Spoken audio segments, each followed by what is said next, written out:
OK. L'autre démonstration des plaques façonnées, on pourrait appeler, on avait en premier la plaque pliée, puis on a aussi la plaque cintrée. La plaque cintrée, c'est en quelque sorte une espèce de grande allocation de pliage. C'est pas plus compliqué que ça, donc pas de partie droite à calculer. On a, par contre, une formule à se rappeler de calcul de circonférence. Donc, important, diamètre fois pi.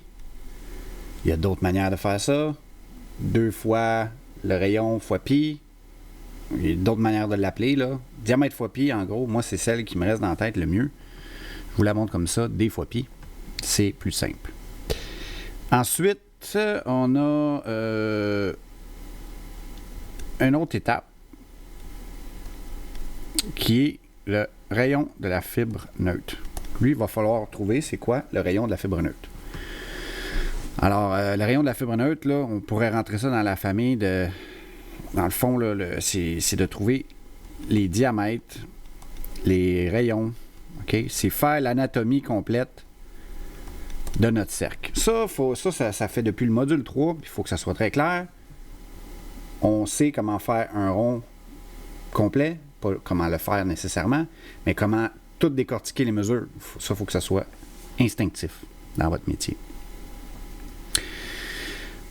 Et on va avoir aussi les mêmes étapes que d'habitude, qui étaient les 4 petites étapes. On avait la désignation, on avait la surface, on avait le poids, puis on avait le prix. Comme ça. Même affaire. C'est important de garder un rythme, puis de procéder de façon à ce qu'on s'habitue en faisant toujours la même chose. Après ça, vous le ferez comme vous le voulez, mais pour l'apprendre, c'est important de toujours garder les mêmes étapes, sinon ça devient très mélangeant. Alors, j'étais à la page 51 dans notre livre. La démonstration qui est là, je l'ai dessinée ici. Peut-être pas tout en détail, je n'ai pas le symbole de soudage tout. Bref, elle est là. Et on va faire la démonstration de ça.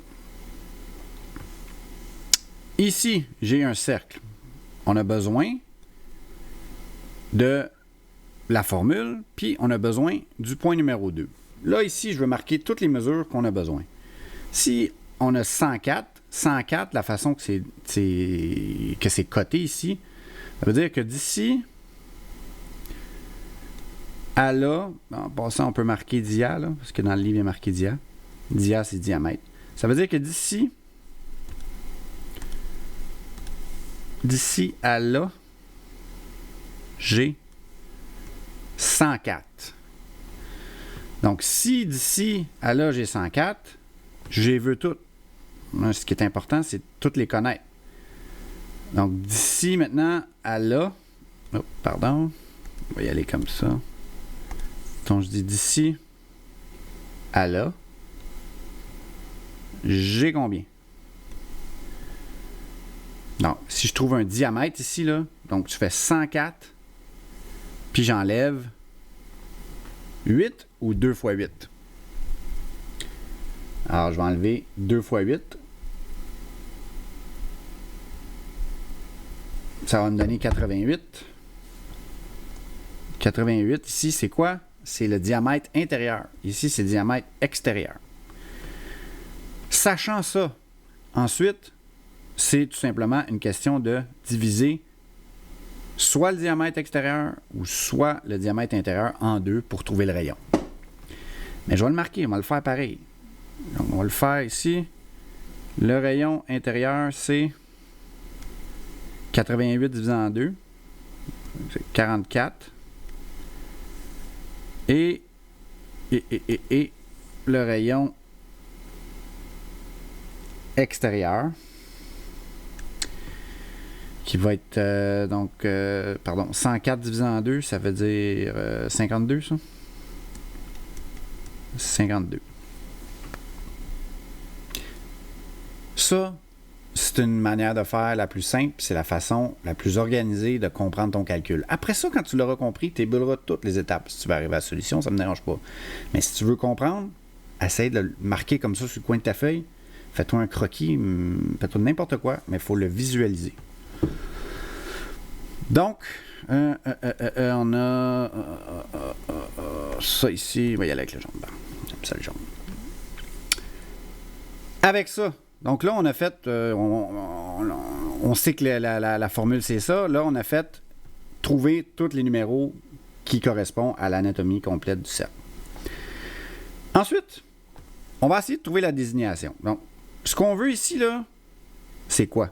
Ah, j'ai oublié de vous marquer la fibre neutre. On va le marquer aussi, là, en jaune, ce coup-là. Comme ça. La fibre neutre, là, ça serait d'ici à là. On aurait le diamètre de la fibre neutre. En ce cas-ci, qui serait d'ici à là.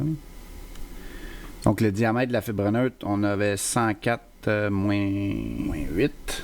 Ça fait 96. Pourquoi? Ben ici, j'ai 4, puis là, j'ai 4. Hein? Fait que ici, j'ai 4, puis là, j'ai 4. Ça, c'est la fibre neutre. Fait que si ça, c'est 96, on divise par 2, ça me donne 48. Donc, si je marquais le rayon ici de la fibre neutre, en brun de même temps.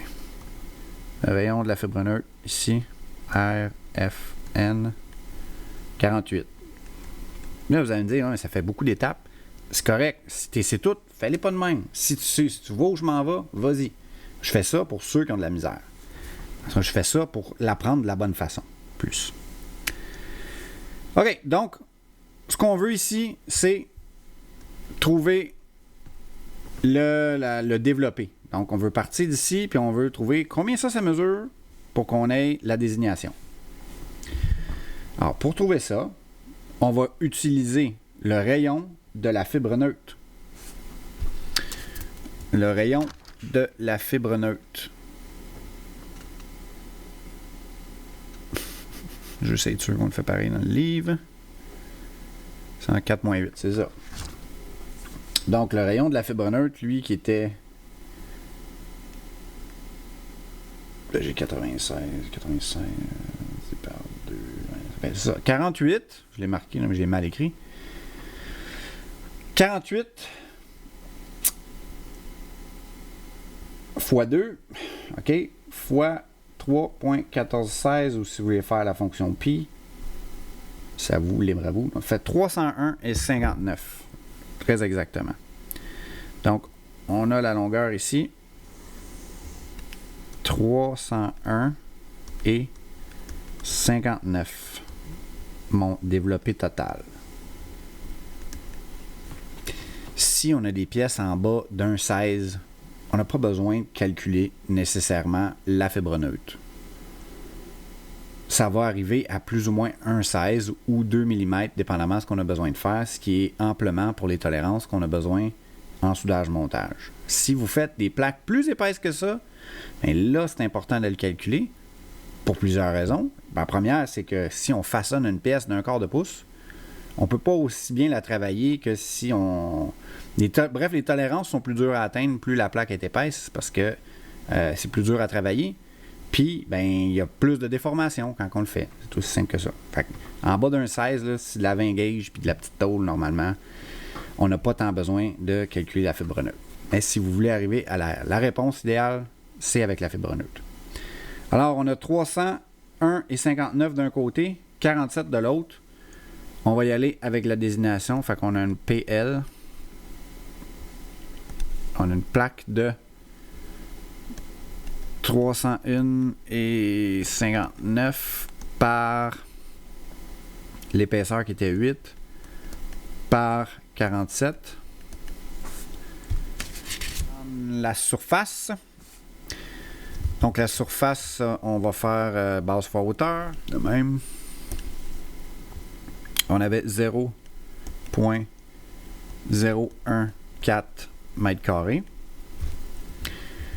On faisait ensuite le poids qui était de faire la surface fois l'épaisseur fois sa masse. Donc c'est la masse de l'acier ici, dans ce cas-ci. On a 0,886 kg. Et le prix qui est 0,93 cents. Okay. Alors voilà. Plaque cintrée, plaque pliée. Ils ont deux similitudes. On va se servir de deux options de plus que ce qu'on a besoin pour trouver le poids puis le prix. La première, c'est qu'il faut savoir la formule. Puis, la deuxième, c'est qu'il faut décortiquer notre cercle au complet. Il faut le connaître par cœur. Vous pouvez inverser ces deux-là. C'est pas un ordre logique, là. C'est deux affaires importantes à se rappeler quand on fait ça. Vous pratiquez ça. Il y a des exercices dans le manuel. Si vous avez des questions, vous savez quoi faire.